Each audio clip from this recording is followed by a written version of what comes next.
Hit the back roads of Kentucky and you will find the hills and the horses, bourbon and baseball bats, bluegrass and riverboats. Here, it's easy to drift back a couple of centuries. And for that classic small-town experience, there is nothing quite like the Shaker Village at Pleasant Hill, where they are preserving history in all its glory. Starting in 1774, the Shakers fled England seeking religious freedom. They scattered all over America, including the frontier of central Kentucky. The first Shakers came in 1805 and built a commune, a huge farm and village here out of the wilderness. At one time, there were more than 200 buildings. Shaker missionaries came to Kentucky from New York to spread their faith here in what was the American West. 37 original buildings still here intact that we preserve and work to upkeep. They built most of these buildings to last 1,000 years. Even the brick buildings are 3 brick deep. Limestone buildings are generally 2.5 feet thick. No tornado, no ice storm, no windstorm. There's nothing going to bring those buildings down. As long as you keep a roof and windows in it, it's going to last that 1,000 years. And so a trip through the village is one discovery after another.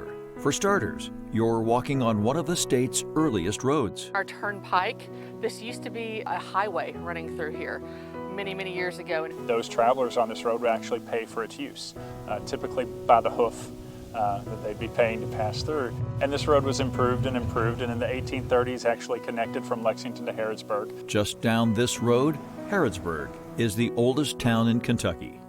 A lot of times we think of Shaker communities and villages as being set apart from the rest of the world, but this very much was in the thoroughfare of those travelers in central Kentucky. The Shakers, known round the world for their solid craftsmanship, keep it simple. None of the fancy gingerbread we would see in the Victorians of the late 19th century. Here, it's practical, almost plain. Yet when the village is wrapped in autumn colors, you almost expect to run into Norman Rockwell. They were farmers, builders, carpenters, and sent their products on the nearby Kentucky River. The goods and grains produced by the Shakers were brought down here to the Shaker Landing, not far away, and shipped up and down the river by steamboat. Visitors can borrow a gate key and take the short but dramatic drive down to the old landing. From here, riverboats like the restored Belle of Louisville would run the goods down the Kentucky, down the Ohio, and finally the Mississippi to New Orleans. The Shakers chose hard work and a peaceful way of life. They were celibate, believed in equality of race, sex, and freedom from prejudice. They didn't have pastors or teachers. They just would speak as the Spirit led them to. Melinda Hambrick is one of the historic tour guides at Shaker Village and says they would gather in their meeting house for music.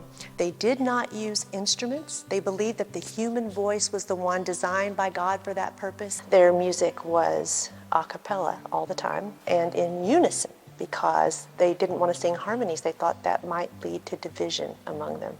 And they were very committed to unity. No percussive instruments either. Well, stomping and clapping. Did not use words. And the way they did it was with nonsense syllables called vocables. Things like la, lay, lo, lodal, luli, dooley, little words that didn't make sense, but they used them to carry a tune so that everybody could sing along.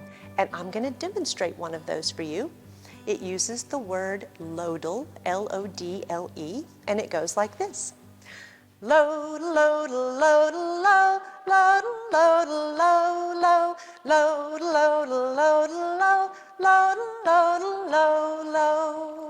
It must have been a moving experience and a loud experience. They wore wooden-heeled shoes in here, and they were stomping in unison through lots of choreographed dances, and they could be heard for miles. A local farmer had a journal he wrote about hearing the Shakers, and he said, their stomps sound like thunder and their claps like pistol shots.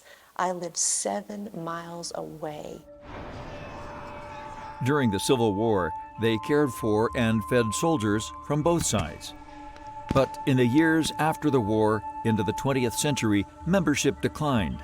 The land eventually sold off. From the existence of this village beginning in 1805 to the last Shaker passing in 1923. The structures built for 1,000 years appeared to be destined to just rot away, taking out a piece of Americana. That's when people all over Kentucky rolled up their sleeves and chipped in.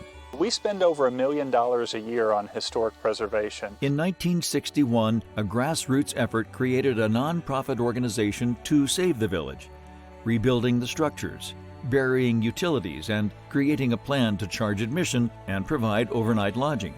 All necessary to cover the costs of keeping this history alive and vibrant. A lot of our battle is keeping the water out. Historic preservation, as I'm sure you all know, to match the standards that we need to with the Department of Interior and to maintain our integrity as a national historic landmark, the work that goes into this is not simple. If we're replacing a window that has rotted wood around the frame, for instance, we preserve and protect as much of that original wood as possible. Would you like to hope that this is a real point of pride? Yeah, I think it, I hope it, and I know it. It really is. And we're telling a unique history of the state. It's an early history. Kentucky hadn't been a state for very long before there was a Shaker Village here at Pleasant Hill.